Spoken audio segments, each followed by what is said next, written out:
In this video, we'll be discussing how to add a website to SolarWinds Observability. From the homepage, the first step is to click on the Add Data button in the upper right-hand corner.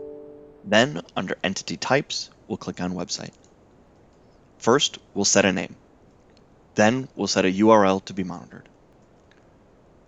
Under Monitoring Options, you'll see Availability Monitoring and Real User Monitoring.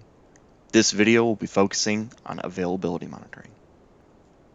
Next, we determine which protocols to use, either HTTP and/or HTTPS, and then we can select specific regions, countries, or cities where we have probes available to run the test from, as well as the test interval, which can be set anywhere from every 1 minute to every 4 hours. Finally, if desired, we can add custom headers or have the probe check for a string to either be present or not present on the page.